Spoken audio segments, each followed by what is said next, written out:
My discovery shook me to the core. My husband was having an affair. Luxury brand gifts were being showered upon his mistress, all paid for with my credit card. For the sake of our son, I endured silently, but the weight became unbearable. I knew I had to take action. Unexpectedly, the person who came to my aid was the last one I imagined. I am Alexa, 35 years old, married to Austin for a decade. Our son Drake turned 8 this year. With a passion for writing, I turned novelist, fulfilling the lifelong dream.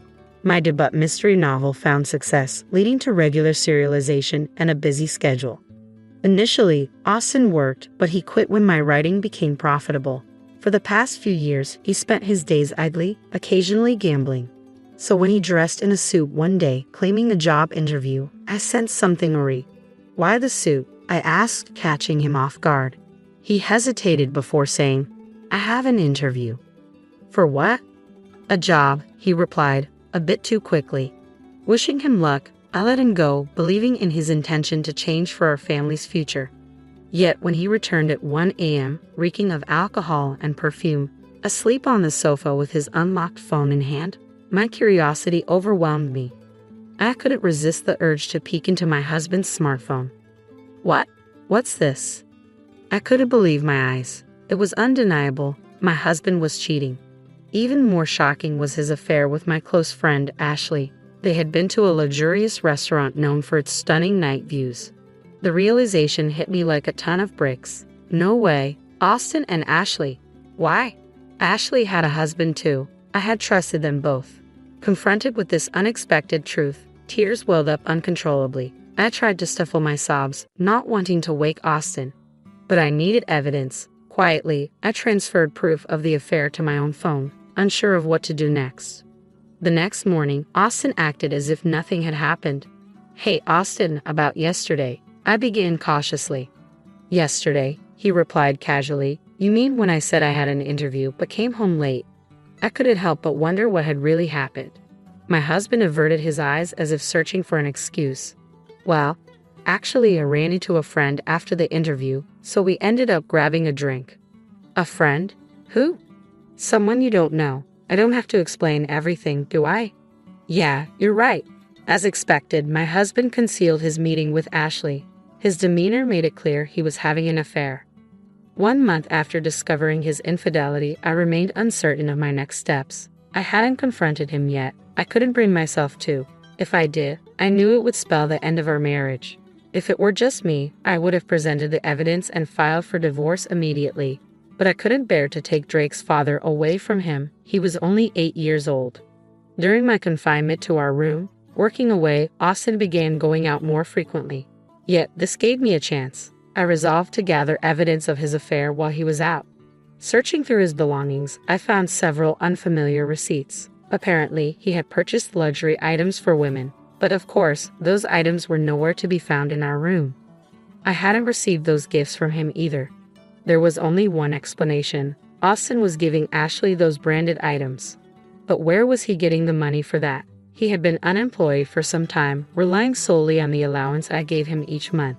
He shouldn't have had any savings left. Curiosity got the better of me, and I decided to confront my husband. In the meantime, I called my brother over and asked him to look after my son. Of course, my brother was unaware of Austin's affair, so I fabricated a reason. "Sorry for calling you over so suddenly." "No problem, but what's going on? You said you need me to look after Drake." "Well, actually, there's something I really need to shop for alone." "Shopping? You're not usually so materialistic. You usually shop online." "I know, but today I need to buy something that's only available in store. Can you watch Drake for me?" "Sure, but don't be too late. Drake will miss you." "Thanks, I'll be quick." With my brother's help, I managed to tail Austin. Soon enough, I caught him walking arm in arm with my best friend, Ashley. Witnessing it firsthand was a shock despite my suspicions. They entered a luxury brand store together, and then I saw something unbelievable. "No way, are you kidding me? That's my credit card." Indeed, the card my husband was using to pay for their shopping spree belonged to me, a secondary card I often use. Normally, I kept my main credit card in my wallet, but the secondary card had been left in my drawer. Without my permission, my husband had taken it to pay for Ashley's gifts. Over the past few months, I had made significant purchases for work, monitors, keyboards, even furniture, using that card. The accumulated expenses were substantial. Both cards shared the same bank account, and with my hectic schedule, I hadn't checked the card details recently. It had come back to haunt me. I couldn't believe it. Not only was he cheating, but he was also using my money without my knowledge.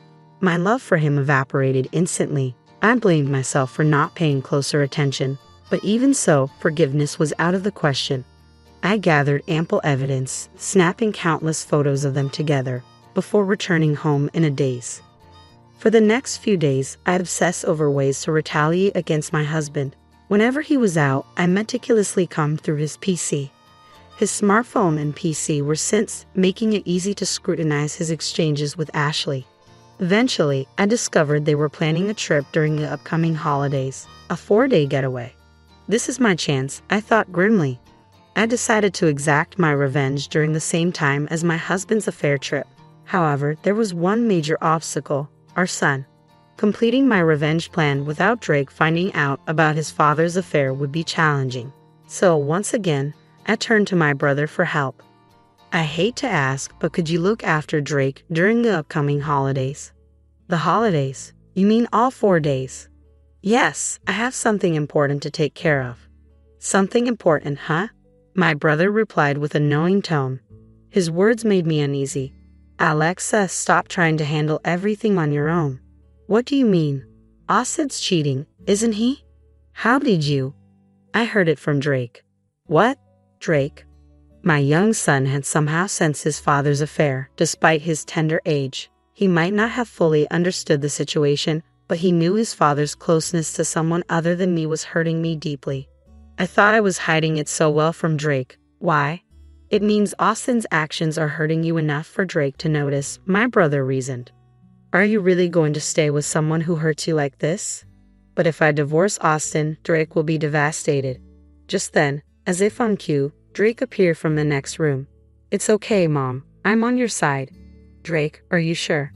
I don't need anyone who makes Mom sad. As long as I have Mom, it's okay. Thank you, Drake, and thank you too, brother. With the support of my son and brother, I resolved to seek revenge on my husband without hesitation. On the day my husband planned to leave for his affair trip, Drake and I quietly packed our belongings. My brother assisted us covertly while my husband was away. The night before his departure, I decided to give him one last chance. Austin, what's with the suitcase? Why are you packing? Oh, this? I'm going on a trip with some friends starting tomorrow. A trip? You never mentioned that. It was a sudden plan. It's not a big deal. I'll cover it with my monthly allowance. My husband exuded an aura of don't talk to me, clearly avoiding further inquiry. But I was undeterred. In a tone rarely used, I confronted him softly yet firmly. Hey, are you sure it's just with your friends? He visibly panicked, his shoulders tensing. Still, he clung desperately to his lie. Of course, you've been quite persistent, haven't you? All right. I understand. Enjoy your trip with your friends. I was going to enjoy it even if you didn't tell me to. Just don't get too carried away, all right? With that, I left my husband's room. Honestly, if he had just told me the truth, I might have considered an amicable separation, seeking alimony and child support. Despite his betrayal, he was someone I once loved deeply. His support had sustained me during times when my novels didn't sell. I didn't want to harbor true hatred or resentment towards him, but given what had transpired, I couldn't afford to be lenient anymore. For the sake of my son and my own future, I had to bring an end to our relationship. There was no reason for me to hold back now, not after discovering his persistent lies. The next morning, my husband had already left for his trip. I opened the drawer and confirmed that he had taken my credit card as expected. Immediately, I contacted the bank, reported the card as lost, and requested it be deactivated. My son woke up and I greeted him with a cheerful good morning. Mom, it's today, right? Hi. The move. We're going to our new house today, right? Looking at my son's bright smile, any lingering anxiety inside me vanished. Oh, Drake, you're right. I've already stopped the credit card, so let's move to our new home. Yeah, I can't wait for our new place. With my brother's help, our move went smoothly. Our belongings, along with my son's, were settled in our new home, while my husband's things were sent elsewhere the next day. As I relaxed in our new home with my son and brother, my husband called. Hello. Oh, Alexa. What is it? Well, actually, this trip is costing more than I expected. Could you possibly transfer me some money? He was probably struggling to pay for things on his trip because I had frozen the credit card. His indirect request for money disgusted me. Didn't you say you were going within your own budget? Sorry, but I don't have any money to lend you. Oh, don't be like that. If you don't help me, I'll be the only one not enjoying the trip. You mean both of you, right? To that, my husband seemed dumbfounded. Ha! After all, you're on a trip. You want to show Ashley only the good parts, right? But sorry, the card you took is no longer valid. You'll have to manage on your own. What are you talking about, Alexa? In the card. Pretending not to know is pointless. You're panicking too much. Because you're saying nonsensical things. I don't know anything about a card. Enough. I already know you've been cheating on me with my best friend, Ashley. What? Did you really think I had no idea? Are you that dense? It's obvious. No, this isn't what you think. I'm not cheating. I was furious that my husband kept trying to make excuses. Not caring that my brother and son were next to me, I unleashed all the anger I had been holding back. Stop making excuses. You had a family and you had an affair with another woman. On top of that, using someone else's card. Do you realize how despicable your actions have been? Alexa, let's calm down for now. Huh? There's no way I can stay calm when I'm dealing with the person I hate the most in the world, don't you think? And just so you know, I have no intention of forgiving you or helping you. You and the woman you're with can go to hell for all I care. Never show your face to Drake and me again. Saying that, I hung up on my husband. Then his mistress, Ashley, called me. Hey, Alexa, what the hell did you do? Ashley, long time no see. How's the trip with my husband? Shut up. Explain yourself. What are you talking about? Don't play dumb. You sent Austin's belongings to my house, didn't you? Yes, indeed. When we moved, I sent my husband's belongings to Ashley. But Ashley is a married woman, so of course her husband is at home. That's exactly why I sent all of Austin's belongings to her house, including a long letter explaining everything. She screamed at me over the phone, her voice breaking. This isn't a joke. What did he do? My husband found out, and now he's furious. Well, it serves you right for having an affair while being married. You're supposed to be my friend. This is low. I misjudged you. Excuse me, that's my line. My best friend was having an affair with my husband, you know. How can I forgive that? Who was rude first, huh? I wasn't serious. It was just for fun. There's no way I'd settle for a jobless loser like him. I don't care whether you were serious or not. I'm about to get a divorce anyway. You did have an affair, and that's a fact. I will never forgive you. I will demand a lot of compensation, so brace yourself. Compensation? What's that? I didn't hear anything about that. Well, of course you did. What you deserve. Wait, I'm a housewife. I can't pay any compensation. I don't care. Either figure it out yourself or beg your husband. Well, I doubt that would work though. Oh wait, Alexa, hey, wait. Goodbye. I hung up without listening to her and blocked her number. Afterward, I finalized my divorce through my lawyer and demanded compensation from my ex-husband and Ashley. Alongside child support, I insisted on repayment for the credit card charges he made without my consent. Due to the debts from paying compensation, Ashley's husband demanded a divorce and she was kicked out of their home. She attempted to rely on her parents, but they turned her away given the circumstances. Now, she lives where she works and does night jobs at a bar. Austin tried to lean on Ashley, but she was furious because she had to divorce him. She promptly cut ties with my ex-husband, ending their relationship. Currently, my ex-husband works multiple part-time jobs and lives paycheck to paycheck.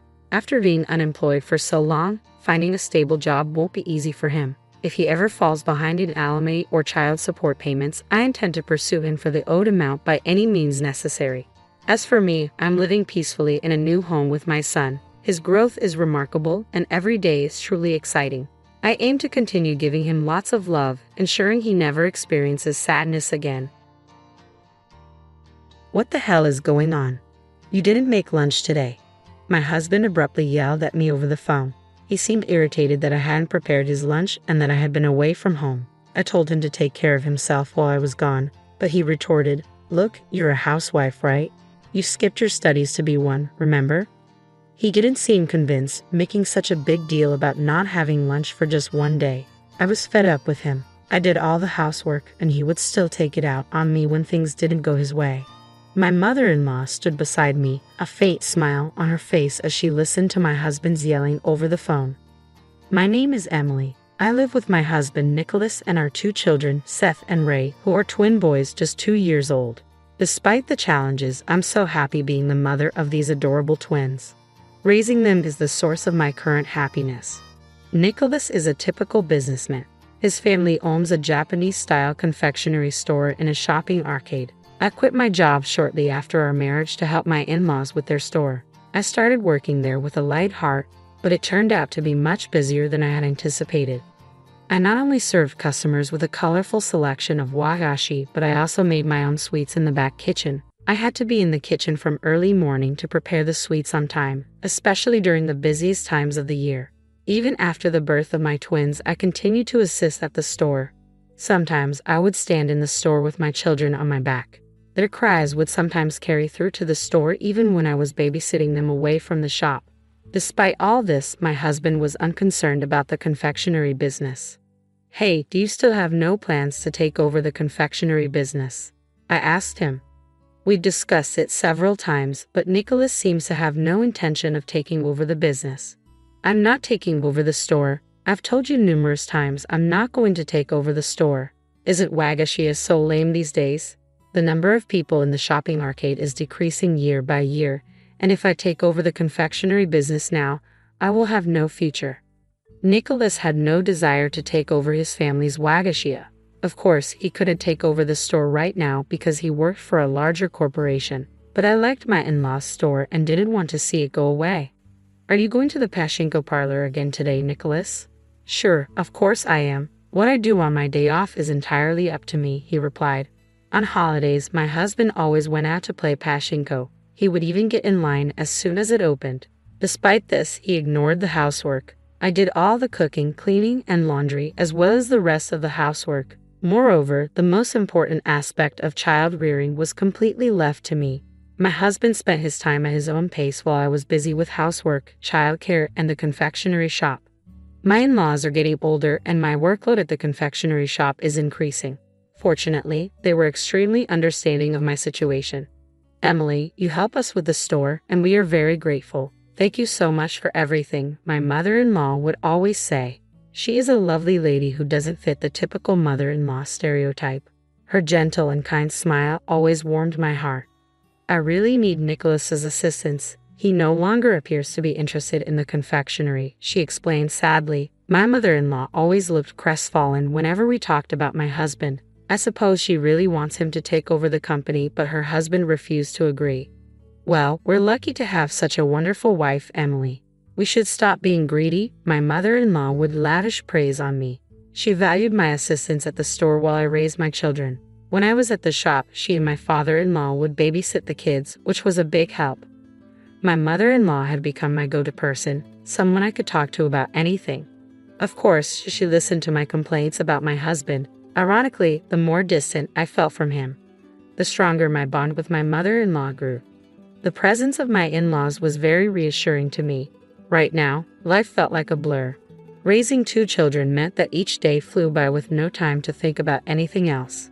As the end of the year approached, the confectionery became busier. It coincided with the end-of-year gift-giving season, and we were in transition. After consulting with my in-laws, I decided to stay at home this year and focus on wagashi preparation. I informed my husband, "What? You're taking the kids and staying at my parents' house?" My husband was clearly upset. I explained that I would only be staying for one night to help out on a busy day. "And what about the housework?" he asked, as expected. For my husband, who does no housework at all, this was a serious problem. If I don't do housework for even one day, he gets upset, even during the busy season for the confectionery. "This time, I'll only be away for one night. Can't you be cooperative during that time? It's just a single day, so everything should be fine, right? If you get hungry, you can prepare some meals. There will be no laundry to do if it's only for one day," I told him, assuring him there was nothing to be concerned about. But he continued to complain. "You know what, you're still a housewife, aren't you? I'm telling you again, I'm the family's breadwinner. Who do you think is in charge of feeding our 2 children? My husband began to grumble, and I didn't want to talk to him any longer. Taking action without his permission, I didn't say anything else and took the kids to my in-laws' house without my husband's permission. When I arrived, a lot of work was waiting for me. It was the end of the year and business was brisk at the Wagashia. Orders for year-end gifts were pouring in faster than usual, and my decision to stay and assist was justified. The creation of gift items began with assembling empty boxes, a surprisingly difficult job, especially at the end of the year when hundreds of boxes had to be made for year-end gifts. My in-laws and I divided up the box-making duties. After the first day at my in-laws' house, I was exhausted, but the next day I had to work hard from early in the morning to make wagashi. To prepare for the busy day ahead, I decided to go to bed early. By the time dawn arrived, I had already started working. While the kids were still sleeping, my in-laws and I stayed in the kitchen quietly working on the wagashi. The sun had risen before I knew it, and the fresh morning air signaled a new day. We decided to take a break and eat breakfast. The kids were already awake and ready for their meal. I hurriedly prepared breakfast and served it at the table. They came running up to me, smiling. My in-laws, the children, and I all sat around the table. Just then, my phone rang. It was my husband. "What the heck is going on? You didn't make lunch today," he yelled as soon as I picked up. He seemed irritated that there was no lunchbox, which he expected to be available at all times. A shocking proposal. I told him to make his own lunch while I was gone. Had he forgotten? "What do you mean, avoiding housework?" he demanded, clearly unconvinced. When I suggested he prepare the food himself, he accused me of laziness. What a prick, making such a big deal about not having lunch for one day. He leaves everything up to me, and when things don't go his way, he transforms into this. I was shocked, and my in-laws appeared to be as well. They could clearly hear my husband yelling over the phone. He rambled on about his complaints before abruptly hanging up. Although breakfast had just been served, the living room of my in-laws' house fell silent. My husband lost his cool in such an unreasonable way. Just as expected, the kids seemed to sense the tension and refused to eat their breakfast. My mother-in-law cheerfully said, "Itadakamasu," urging my sons to eat as well, trying to lighten the mood. Then she turned to me and said, "Why don't you divorce my son, Emily?" I froze, my hand hovering over my tea. I never expected my mother-in-law to say something like that. My father-in-law quietly ate his breakfast, an indescribable expression on his face. A turning point. I believe I was a little out of line, but now that you've been told something like that, I hope you've come to your senses, my mother-in-law said, smiling at me. It seems that when someone is truly disgusted, there's nothing left to do but laugh. I feel terrible for you as a mother. You are no longer required to be merciful to my son. Allow your emotions to guide you, she continued. My mother-in-law had probably figured out how I felt about Nicholas by now. She was always supportive and encouraging, and now I knew she was on my side. My father-in-law never spoke much, but he nodded in agreement with his wife's words. Their presence was reassuring, and it was that day that I returned home with a decision made. Later in the evening, my husband came home with a tense expression, clearly still upset about the lunch. I asked him to take a seat because I needed to speak with him. "What do you want to talk about?" he asked, cocking an eyebrow and looking at me. "Sit down," I repeated, ignoring his mood. When he sat down, I held out the divorce papers. I'm going to divorce you, I said, the words slipping out of my mouth. My husband's grumpy expression abruptly changed to one of surprise. "Why did you say divorce so abruptly? Are you kidding me? The kids are still so young." He was in a panic, unable to understand why I was seeking a divorce. He adamantly refused to consider divorce, insisting there was no reason for it. He tried to avoid the discussion by claiming it was invalid. "There's a reason," I said, stopping him from fleeing. I pulled a few photos from an envelope on the table and placed them in front of him. One photo showed my husband walking with a woman, holding hands. "Didn't you say you go to Pachinko on your days off? What exactly is this? You appear to be having a good time," I said. When he saw the photo, my husband's face turned pale. Confronting the truth, I pressed him to tell me what was going on. "No, this is, well," he stumbled over his words, trying to make up some nonsense excuse about how she was just an acquaintance. "She's a junior employee at your company, isn't she?" I said. My husband's movements ceased when I mentioned the identity of the woman in the photograph. He had been having an affair with a younger woman who worked at the same company. I had been suspicious of his behavior and had discussed it with my mother-in-law for some time. She suggested I hire a detective to investigate. The findings of the subsequent investigation astounded me. My husband had entered a pachinko parlor with a woman and then gone directly to her room. I have more photos, I said. You two are very close, so the investigator could take many photos. Would you like to see more? Confronted with undeniable evidence, my husband finally confessed. He admitted that while he was a pachinko fan, he also had a romantic relationship with this woman and had been visiting her room during the day. I'm sorry, Emily, he said. I was just experimenting with fire. I'm sorry for the kids. I'm leaving this girl right now, so please don't divorce me. He was no longer at my mercy, apologizing emphatically. However, I would never forgive him. I'm dead set on getting a divorce. I'm not joking. I've been assisting at your parents' home while babysitting and taking care of things you don't want to do. I've informed your father and mother about this. My in-laws knew everything. Standing my ground, I told my husband that my in-laws were on my side, not his. They both stated they would assist me in any way they could. Since we work together, we've had plenty of time to talk, they explained. We're both furious at you. Of course, I informed them that we were divorcing. My husband completely lost his cool and broke down in tears. Please, I would never do something like this, he muttered, overwhelmed by the situation. He kept insisting he didn't want a divorce, but I was resolute. I can't do this with you any longer, I said. I will make certain you pay alimony and child support. I served him with divorce papers. My husband begged for forgiveness on his knees, but I refused to listen. As a result, we divorced. I insisted on alimony payments from both my husband and the woman he had an affair with. My husband also had to pay child support for our children. After the company discovered their affair, my husband chose to resign, and the woman lost her position. My in-laws were furious and informed my husband he would be cut off from the family and bored from their home. With no one to rely on, he was compelled to work manual labor from morning to night to pay his bills. After the divorce, I continued to work at the Wagashia.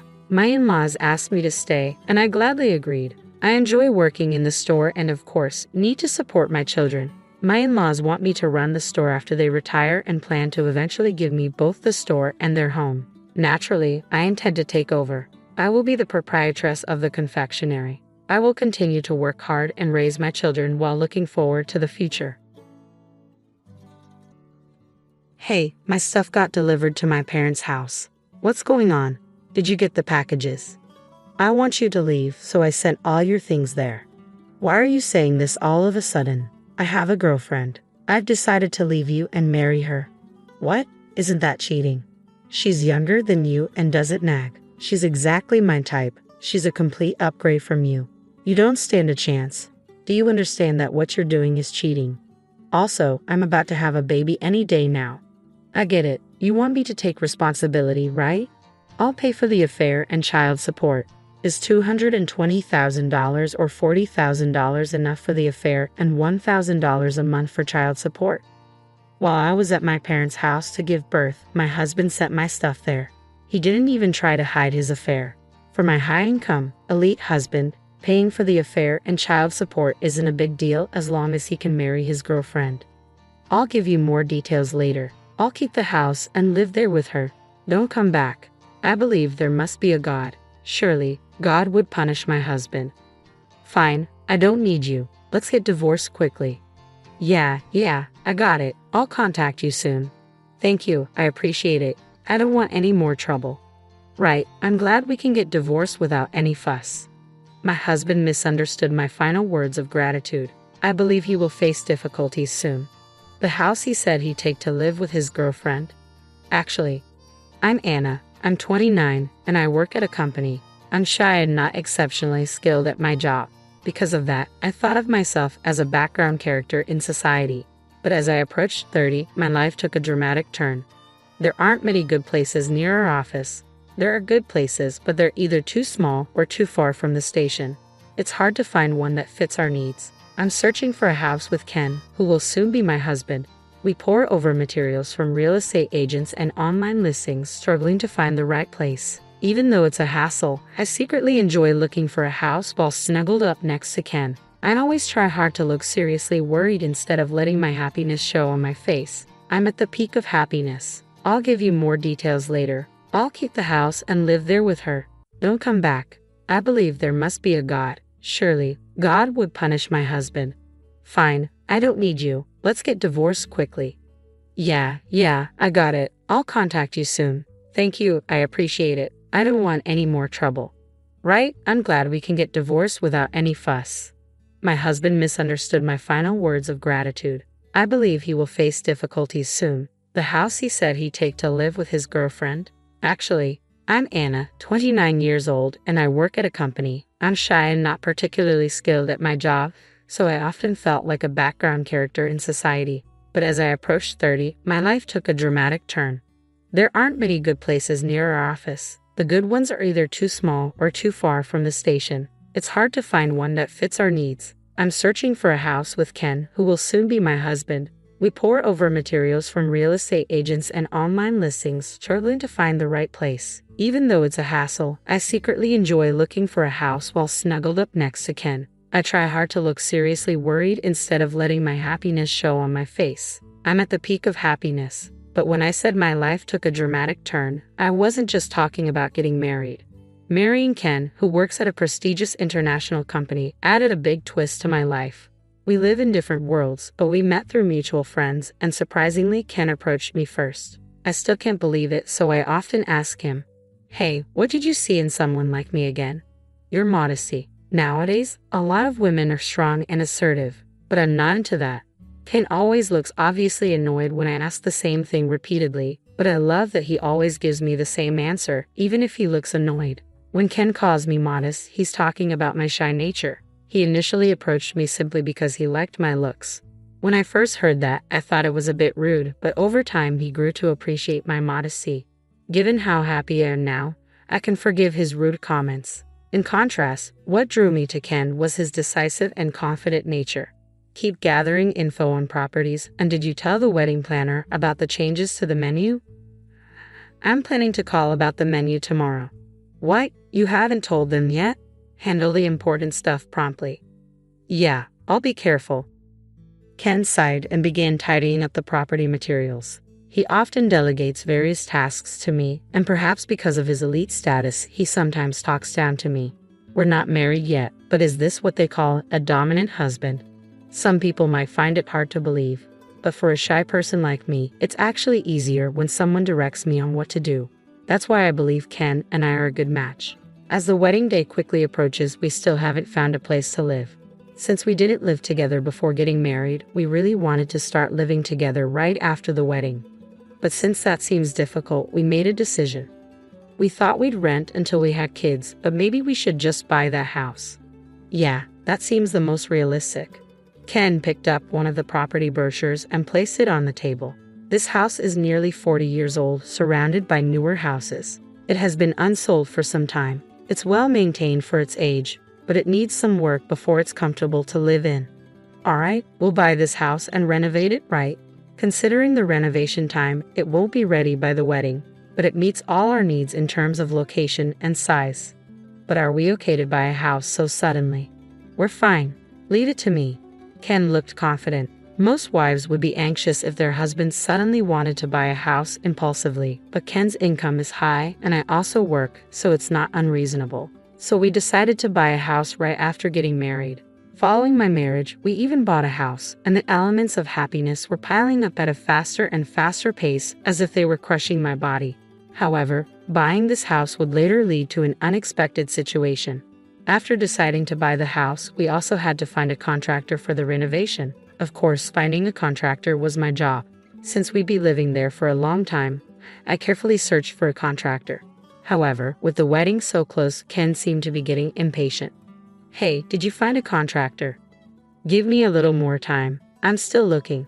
You're always so slow, but it's important. If I leave it to you, we'd never be able to live in the house. I'll handle finding a contractor. Alright, I'm sorry. As usual, while discussing our wedding and future life in Ken's room, he got angry with me. I felt bad for causing trouble by not finding a contractor and couldn't say anything in return. Once Ken started looking, he arranged everything within a few days, and the renovation began the following week. He's really efficient, as expected from someone of his caliber. With his speed, it's no wonder he finds me slow. While the house was being renovated, we had our wedding without any issues. Since the house wasn't ready, I moved into Ken's place. I was a little disappointed that we couldn't start our newlywed life in our new home, but then a different kind of happiness came our way. Ken, I think I might be pregnant. Really?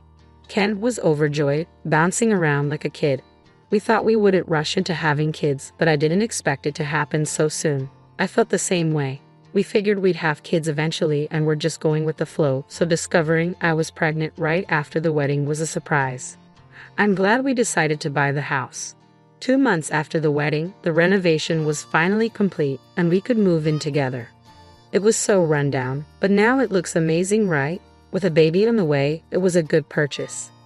I hurried around our still sparsely furnished home, excited about starting our married life for real. But 3 months after moving into our house, Ken and I ended up living apart. Hey, did you check on that creaky floor in the hallway? No, not yet. I'll call a contractor tomorrow. But aren't you 8 months pregnant now? Use your vacation days and go to your parents' house early. What? I told you I'm planning to take maternity leave 6 weeks before. It'll be tough to move around in another month. Go now while you can.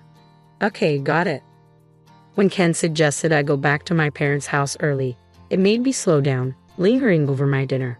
We had already discussed and decided on having the baby at my parents' house, and the handover of my work for maternity leave was progressing smoothly, so taking leave a bit early wasn't a problem. But I wanted to spend as much time as possible with Ken at home. I thought Ken felt the same, so it was a bit of a shock when he told me to leave early. Still, I decided to follow his advice. The next week, I went back to my parents' house to prepare for the birth. Well, take care of the house. Yeah, don't worry about it. By the way, about the kitchen wall. Don't worry. I told you I lived alone for a long time. I can handle the housework. No, I mean the window frame too. All right, I'll take care of everything. Ken seemed to think I was being too persistent, so he gently pushed me out the front door. As I turned back, Ken was waving with a smile. I trusted that Ken would handle things well and decided to leave the house in his care. Mom, Dad, I'm home. Welcome back. It must have been tough, right? Not really. I'm okay. When I arrived, Mom greeted me at the entrance. Feeling a bit awkward about her concern, I averted my gaze. I didn't want to admit that I had spent $200 on a taxi from the house to here. Oh, you're back. Was it tough? No, not really. In the living room, Dad was there. I averted my gaze again at his words. Needless to say, my parents' house is comfortable. At home, Ken tends to be a bit domineering, and I did most of the housework, but here I just help out a bit. My parents are still in their late 50s, so they both work. Mom works part-time and comes home in the early afternoon, so I'm alone in the morning. I spend that time slowly cleaning and doing laundry for exercise. In the afternoon, Mom takes care of the house, so I have nothing to do. Having nothing to do feels oddly unsettling, so I end up following Mom around looking for ways to help. I want to call Ken and catch up on things, but ever since I came back home, he hasn't contacted me much or visited. Has Ken called you back yet? No, he hasn't returned any of my calls. I really need to talk to him. I wonder if something's wrong. He hasn't visited in a month. I'm worried. He's probably just enjoying his freedom and focusing on work since I'm not there. Mom peeled an apple, looking worried. I gratefully ate the apple she gave me. Mom is probably imagining negative things like Ken being sick or having an affair. But Ken is a capable professional, and we're about to have a baby, so I thought there was no way he could be sick or cheating. I soon realized how naive that thought was. One afternoon, while Mom and I were watching TV, the doorbell rang. Who is it? Looks like a delivery. It wasn't unusual to get a package, but Mom looked confused as she went to the door. I waited in the living room. I could faintly hear Mom talking to a delivery man, but couldn't make out the words. After a while, Mom came back, looking worried and flustered. Hey, your stuff from your house is here. What's going on? What? What do you mean? I didn't understand what she was saying and could only repeat her question back to her. I slowly stood up to check the situation and headed toward the packages that had arrived. What's this? What's going on? When I stepped outside, there was a moving truck loaded with boxes. I opened one of the boxes and found my clothes inside. I opened another box, and it also contained my clothes. It looked like all the boxes were filled with my belongings from our house. I didn't understand the situation, but since the packages had arrived, I had no choice but to accept them. We pushed all the boxes into an empty room at my parents' house. The room was completely filled with boxes. After seeing the movers off, I called Ken in front of the delivered packages. I didn't expect him to answer, as he usually didn't, but this time he picked up right away. "Hey, my stuff was delivered to my parents' house. What's going on? Did the packages arrive? I decided I want you out of the house, so I sent all your stuff there." "What? Why are you saying this all of a sudden?" "Well, I have a girlfriend. I decided to leave you and marry her." What? He called her his girlfriend, but that meant he was cheating, openly declaring it to me, his wife. I couldn't comprehend what he was saying, and I started feeling dizzy. Isn't that cheating? Well, yeah, I guess. We started dating before the wedding. Guys can get cold feet too, you know. She was kind to me when I was struggling, and we started seeing each other. I couldn't call off the wedding, so I married you, but I couldn't give her up. When I lived with her in her house this past month, I realized she's better than you, so I decided to divorce you. Living with her? You mean she's been staying in our house for the past month? Calling her a mistress is disrespectful. She's my fiancée now. She's a mistress because I'm still here. My vision, which had been spinning, suddenly cleared, and I found myself yelling at Ken. My mom, who was listening to the call, looked extremely worried when she heard the word cheating. Not wanting to upset her any further, I forced myself to calm down. "You told me to go back to my parents' house early so you could live with her, right?" "That's right. She's younger than you, not as slow, and exactly my type. She's a complete upgrade from you. You don't stand a chance. Do you understand that what you're doing is cheating? And I'm about to have a baby any day now. I get it. You want me to take responsibility, right? I'll pay for the affair and child support. Is $20,000 or $40,000 for the affair and $1,000 a month for child support enough?" Even over the phone, I could imagine the smug look on Ken's face. Ken is an elite and high-income earner. Paying for the affair and child support probably didn't seem like much to him if it meant he could marry his girlfriend. In contrast, I'm a nobody. There's no way I could stop Ken from divorcing me for her, so I had no choice but to accept the divorce. As much as I wanted to refuse the alimony and child support out of pride, as a regular employee, I needed the money. It was a bitter pill to swallow. I gripped my phone tightly out of frustration and shame. "That's the deal. The divorce is final, and I'll give you more details later. I'm keeping the house and living there with her, so don't come back." I thought to myself that there must be a God, and surely God would punish Ken. "Fine, I don't want anything to do with you. Let's get divorced quickly." Yeah, I got it. I'll contact you soon. Thanks, that helps. I don't want any more trouble. Right, I'm glad we can get divorced without any fuss. After hanging up, Mom looked at me with concern. I smiled to reassure her. Ken misunderstood my final words of gratitude. I believed that he would face some trouble soon. 3 months later, I gave birth to a healthy baby girl named Maya and was still at my parents' house. She was so adorable that I couldn't bear to be apart from her, even though I needed to start looking for a place before my maternity leave ended. The divorce was finalized, and Ken agreed to pay for the affair and child support. I had no lingering feelings for my ex-husband. In fact, I felt refreshed after the divorce. Since we already settled everything, I thought I'd never have to deal with him again. But suddenly, he called me. He must have finally realized the situation. "Hey, what's going on?" "What do you mean?" "The house. You mentioned something about the floors and walls, didn't you? Did you know about this?" "Yes, I knew. You hired a shady contractor for the renovation." "Why didn't you tell me?" "I tried to, but you never returned my calls because you were too busy having fun with your girlfriend. Besides, I told you about the creaky floors before I left for my parents' house and asked you to check it out, but you were too focused on getting me out of the house quickly to listen seriously." Ken thought I was too slow in finding a contractor, so he took over the task. When he started looking, he quickly found someone and began the renovations. I was impressed with how efficient he was, but it turns out he chose the contractor based solely on price without checking reviews or reputation. So he ended up hiring a shady contractor. After living in the house for just 3 months, I noticed the floors creaking, cracks in the kitchen wall, and screws missing from the window frames.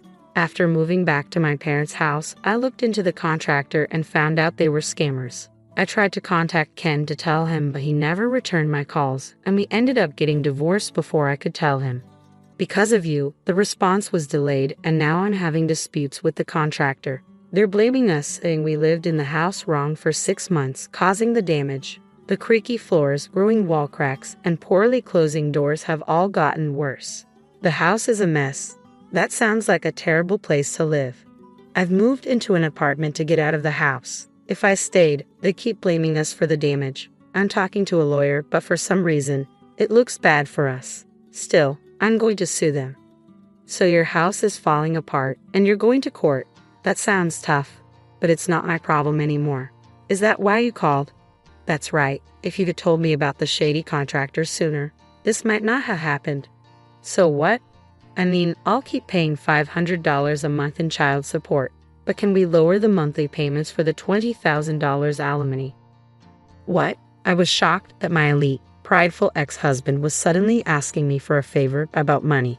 We moved, right? So now I've got the land, house renovation loans, and apartment rent. I'm going to sue the contractor, but I don't know how that'll go, and there are lawyer fees. I might even have to pay for the house repairs myself. You said your wife is better at her job than I am. Doesn't she make a decent income? Actually, she was my colleague at work. I told everyone at the company that we got married after I divorced you, but apparently, there were rumors about us before that. So now, people at work are giving us the cold shoulder. Yeah, she couldn't take it and changed jobs, which cut her salary drastically. I can't afford to switch jobs too, so I stayed. But money is tight.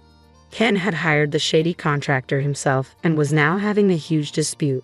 His affair had damaged his standing at work. It was a classic case of self-inflicted trouble. Despite his high income, he was just over 30, and all these expenses were tough to manage. But it was his own fault, and it had nothing to do with me. It sounds tough, but you need to keep your promise. Wait a minute. I hung up on Ken. His voice just before the call ended sounded pitiful, not at all like the elite man he once was. Feeling a bit down after hearing his voice, I spent some time watching my daughter sleep. In the end, Ken lost the case about the defective house. The shady contractor managed to avoid any consequences, likely due to their knowledge of loopholes and deceit. It seems that even the elite, as expected, were not able to meet the vices of the corrupt contractor. Ken wanted to repair the house, but there were too many hidden issues, and the costs were too high. Naturally, he didn't want to live in a house with so many problems. He ended up selling the house. Since it was full of defects, the building had no value, so he sold just the land after demolishing the house. The land sold, but the loan remained, leaving my ex-husband with debt. With the house issue resolved, he decided to change jobs. He figured the debt was manageable even with a lower income, so he left his uncomfortable workplace. However, his fall from grace didn't stop there. His new wife, who had to deal with the huge house trouble right after they got married, and the fallout of their affair being exposed at work, blamed him for everything. Their relationship deteriorated, and she eventually left him.